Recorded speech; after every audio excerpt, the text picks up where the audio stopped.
Hello everyone. I welcome you all to the channel UPSC with Nitya Pandey, जहां पर आज हम करेंगे पीआईबी एनालिसिस, जो कि वीकली होता है। डेली करंट अफेयर्स के लिए मैं आप लोगों के लिए एडिटोरियल एनालिसिस करती हूँ, और वीकली मैं आप लोगों के लिए पीआईबी एनालिसिस लेकर आती हूँ, क्योंकि गवर्नमेंट के उसमें जो भी चीजें चल रही हैं, पीआईबी जैसे कि ministry of information and broadcasting इसको निकालता है। तो जो गवर्नमेंट के द्वारा चीजें आ रही हैं वो आपके एग्जाम के लिए काफी ज्यादा इंपॉर्टेंट हो जाती हैं। तो वीकली जो भी पीआईबी के इंपॉर्टेंट टॉपिक्स होते हैं उनको यहाँ पर मैं लेकर आती हूँ with a detailed analysis. So let's start today's analysis, जहाँ पे सबसे पहले it is talking about the increased representation of women in the civil services. तो हाल ही में हमने देखा था कि 21 अप्रैल को नेशनल सिविल सर्विसेज डे था। ठीक है। तो इस नेशनल सिविल सर्विसेज डे पर पीएम ने बताया कि जो विमेन रिप्रेजेंटेशन है सिविल सर्विसेज में वो काफी ज्यादा इंप्रूव हो गया है, which is a good indicator for our country. ठीक है। तो अभी लार्जेस्ट एवर रिप्रेजेंटेशन है 74 women IAS officers in a batch of 180। तो नियरली 41% विमेन है, जो कि काफी अच्छा इंडिकेटर है किसी भी कंट्री की इकोनॉमिक डेवलपमेंट या ग्रोथ के लिए। ठीक है। तो अगर ये जो representation it is the historic women representation, okay, ये तो हमने देख ही लिया 41% है। देन इससे क्या हो रहा है कि दिखा रहा है कि हाँ, जेंडर इंक्लूजन हो रहा है, ज्यादा से ज्यादा लड़कियों को पढ़ने का मौका मिल रहा है, और वो one of the elite services of the country में आ रही है।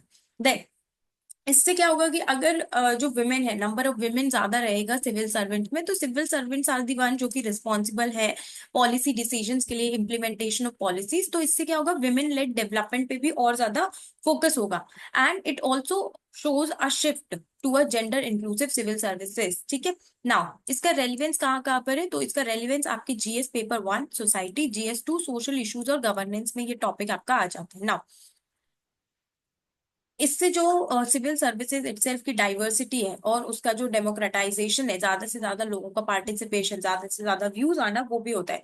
मोरोवर इसमें जो विमेन है, ठीक है, उनका जोग्राफिकल स्प्रेड भी काफी ज्यादा है, डिफरेंट डिफरेंट रीजन से। For example Punjab, Haryana, north east. और एजुकेशनल डाइवर्सिटी भी है, ऐसा नहीं है कि सिर्फ पर्टिकुलर फील्ड से ही है, इंजीनियरिंग फील्ड से भी है, मेडिकल फील्ड से भी और टेक्निकल फील्ड से भी यहाँ पर लोग हैं। Then age advantage, officers aged 20 to 26 implying longer career span and greater adaptability। दूसरी बात क्या है इसमें कि जो ऑफिसर्स है वो मोस्टली 22 से लेके 26 की एज में, तो इसका मतलब क्या है कि वो ज्यादा दिनों तक सर्विसेज में सर्व करेंगे, और जिसकी वजह से वो हमारे लिए ज्यादा बेनिफिशियल होगा। देन सिविल सर्विसेज को लेकर क्या क्या रिफॉर्म्स आ रहे हैं और क्या हमारा विजन है, let us talk about it. So सबसे पहले इनकी कैपेसिटी बिल्डिंग के लिए we have launch the mission Karmayogi, okay, which is, इसके साथ साथ इसका एक आई गॉट प्लेटफॉर्म भी है जहाँ पे डिजिटल लर्निंग हो सकती है। तो क्या है कि अभी हम देख रहे हैं कि डिजिटल रिवोल्यूशन आ रहा है, we have artificial intelligence, machine learning etcetera. तो इस सिनेरियो में इट बिकम्स रियली इंपॉर्टेंट कि सिविल सर्वेंट्स को भी इस सबकी नॉलेज हो। फिर इनके लिए कैपेसिटी बिल्डिंग कमीशन बनाया गया है, ताकि देखिए कि इनकी ट्रेनिंग सही से हो रही है कि नहीं हो रही है, उसके प्रॉपर आउटकम्स आ रहे हैं कि नहीं आ रहे हैं।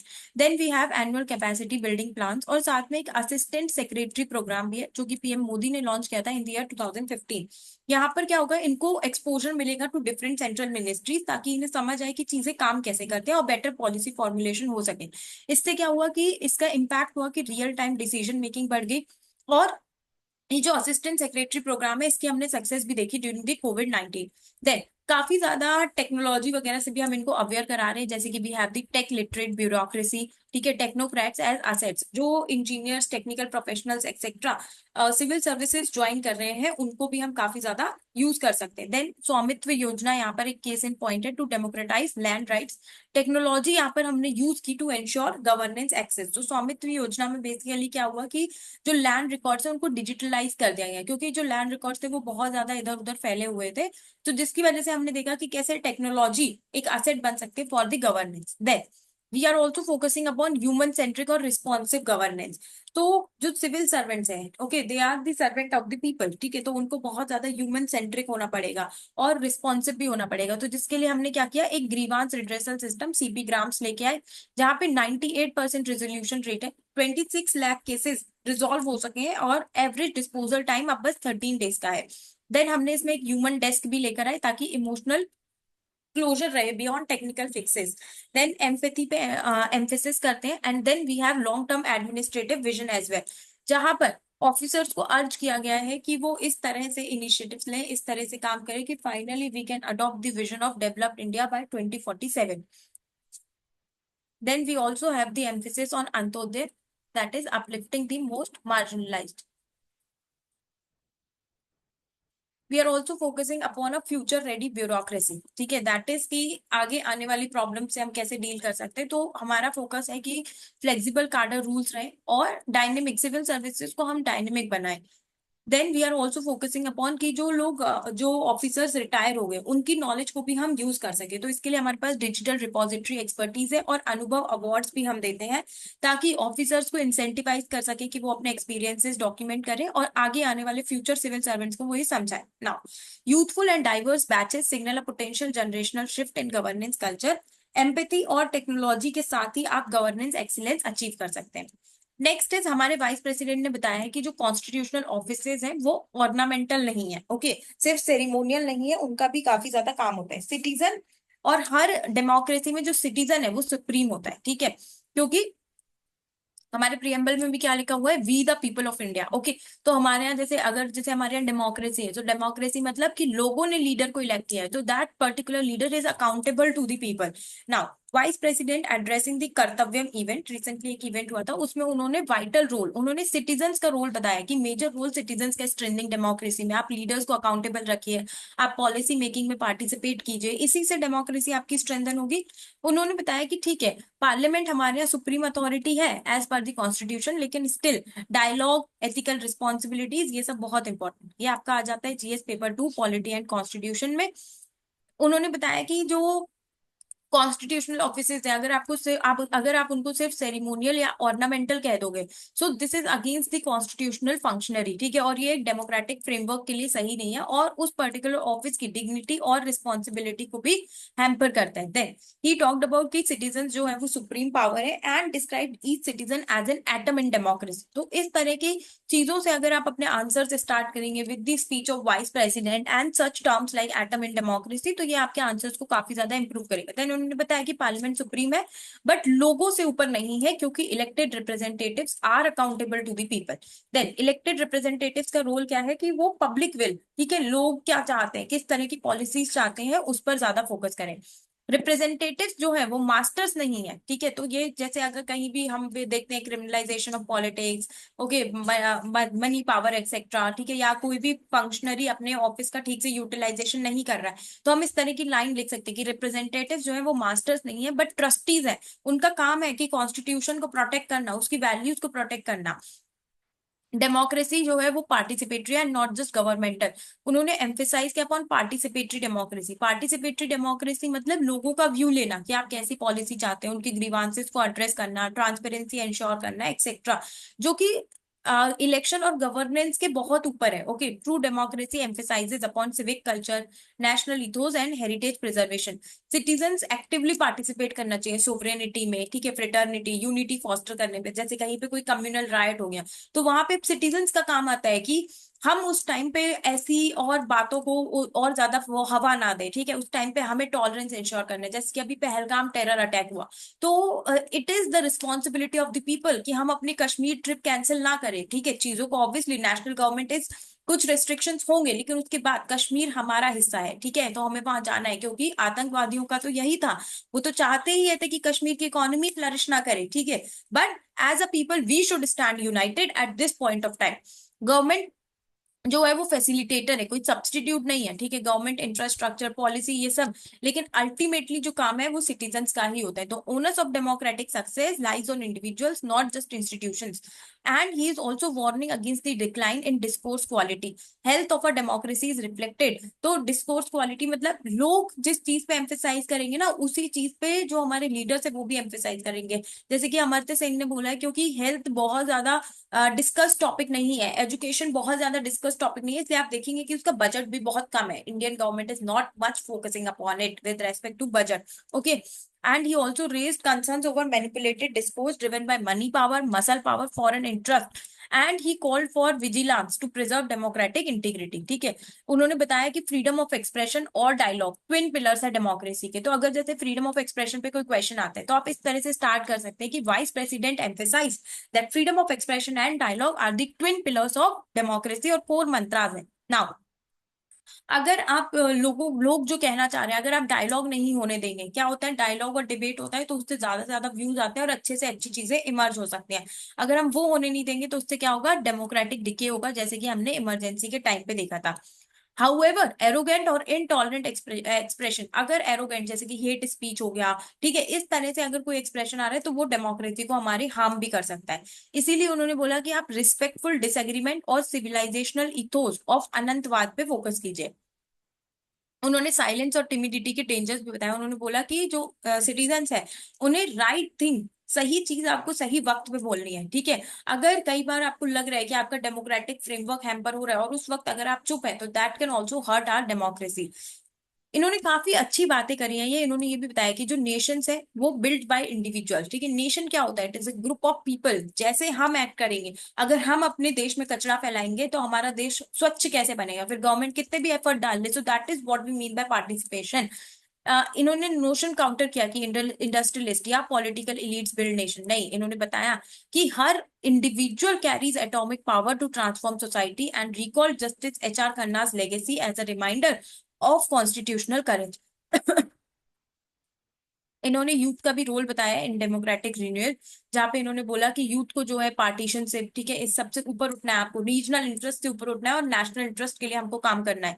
थॉटफुल इन्फॉर्म डिस्कोर्स पे फोकस करना है। देन इन्होंने बताया कि आप प्रियम्बल को देख सकते हैं as an essence of the constitution and describe the preamble as nectar of the constitution. Again a very good introduction for a question on preamble and highlights that all power flows from we the people, not from institutions or offices. इन्होंने बताया कि democracy सिर्फ एक status नहीं है, on going responsibility है। लोगों को इन्फॉर्म रहना पड़ेगा, एक्सप्रेसिव रहना पड़ेगा, पार्टिसिपेटिव और विजिलेंट रहना पड़ेगा। नेशन बिल्डिंग एक कलेक्टिव एक्सरसाइज है, grounded in constitutional morality, civic virtue and participatory ethos. You should use such words in your answers. Now, next topic is India's aviation revolution. ठीक है, तो हम we are bringing schemes like UDAN etcetera, छोटे छोटे शहरों में भी एयरपोर्ट्स वगैरह ओपन हो रहे हैं। तो यहाँ पर ये बात चल रही है, ठीक है। तो इंडिया एक ट्रांसफॉर्मेटिव एविएशन रिवोल्यूशन, जहां पर हम लेजिस्लेटिव रिफॉर्म्स, इंफ्रास्ट्रक्चर एक्सपेंशन कर रहे हैं और पैसेंजर ग्रोथ भी काफी ज्यादा बढ़ रही है। ये प्रोपेल कर रहा है कंट्री को टुवर्ड्स बिकमिंग विकसित Bharat. It comes under GS3 paper of topic infrastructure. Now legislative reforms क्या लेकर आए हैं हम, protection of interest in aircraft objects will 2025, जो कि हमारे केप टाउन कन्वेंशन के साथ अलाइन करता है, ठीक है। लीजिंग कॉस्ट को कम करने की बात कर रहा है और इन्वेस्टर कॉन्फिडेंस बढ़ाने की। देन वी हैव दी भारतीय वायुयान अधिनियम ऑल्सो, जो कि कॉलोनियल एरा एयरक्राफ्ट एक्ट 1934 को रिप्लेस कर रहा है। ये मेक इन इंडिया को सपोर्ट करेगा। Okay, global civil aviation norm से अडेयर करेगा, क्योंकि जैसे एविएशन में कुछ एक्सीडेंट्स वगैरह हो जाते हैं तो उन सबसे डील करने के लिए हमें प्रॉपर ये सब मैकेनिज्म की जरूरत है। फिर इंफ्रास्ट्रक्चर एक्सपेंशन में जैसे कि हम ग्रीन फील्ड एयरपोर्ट्स बना रहे हैं, चाहे वो कुशीनगर हो, मोपा हो, राजकोट हो, नोएडा में जेवर, नवी मुंबई एक्सेट्रा, और ज्यादा एयरपोर्ट्स डेवलप कर रहे हैं और कैपिटल इन्वेस्टमेंट कर रहे हैं। फिर हम उड़ान स्कीम लेकर आए जिसके अंदर काफी सारे एयरपोर्ट्स और रूट्स हमने बना लिए हैं। अफोर्डेबल ट्रैवल, जहाँ पे हम उड़ान यात्री कैफेज भी बनाए हैं कोलकाता और चेन्नई में, जहाँ पे सब अगर आप देखेंगे तो एयरपोर्ट पे जो फूड है वो बहुत ज्यादा एक्सपेंसिव होता है। इसीलिए गवर्नमेंट उसको भी अफोर्डेबल करने की कोशिश कर रही है थ्रू दी उड़ान यात्री कैफेज। देन पैसेंजर ग्रोथ तो डेफिनेटली हो रही है, डोमेस्टिक ट्रैवल भी हो रहा है, इंटरनेशनल ट्रैफिक भी हो रहा है। हम देख रहे हैं हमारे आसपास के लोग काफी ज्यादा थाईलैंड, वियतनाम, सेंट्रल एशिया जा रहे हैं, ठीक है।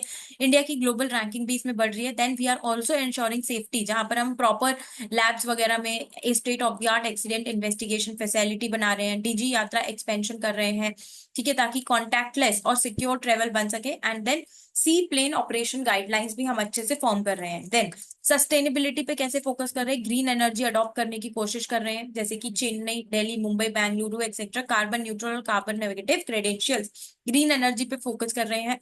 Pilot training, pipeline, flight training operations etcetera और एविएशन करियर गाइडेंस।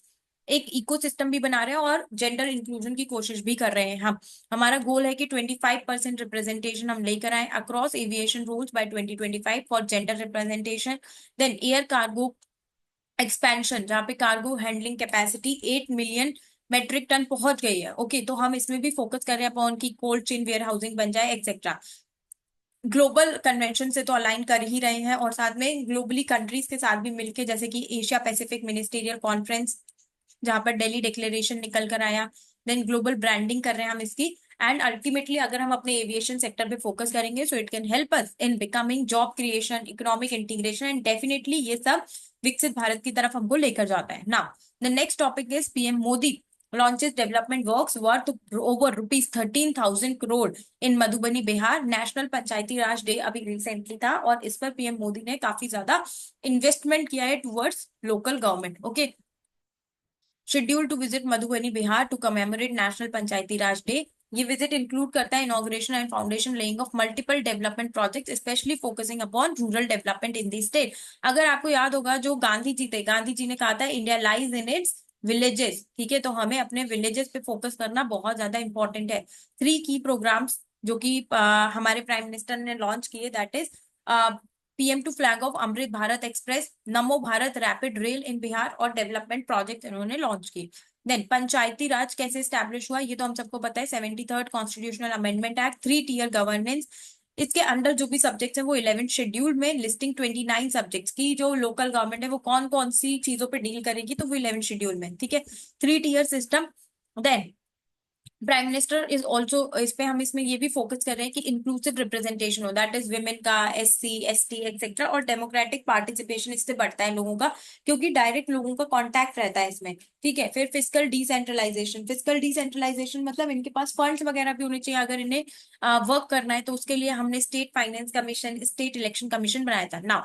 लेकिन जो हमारी पंचायत है वो कुछ चैलेंजेस फेस करते हैं, जैसे कि प्रॉपर कैपेसिटी बिल्डिंग नहीं है, प्रॉपर फंड्स नहीं है, अटोनॉमी नहीं है और स्टेट इंटरफेरेंस होता है, जिसके लिए अब इसका ऑपोजिट वे फॉरवर्ड हो जाएगा, जैसे कि फिजिकल ट्रांसफर बढ़ा दो, digital governance, training etcetera. Here I have given a means practice question जो कि आप लिख कर देख सकते हैं। You can send it in my Telegram group Nitya Pandey mentorship group, या फिर आप कमेंट सेक्शन में भी डाल सकते हैं। इसकी पीडीएफ, ये जो एनालिसिस है इसकी पीडीएफ भी आपको नित्या पांडे मेंटोरशिप ग्रुप में मिल जाएगी, जिसका लिंक डिस्क्रिप्शन में है। Okay, so thank you everyone for watching this video. अगर आपको ये अच्छे लग रहे हैं so do like share and subscribe.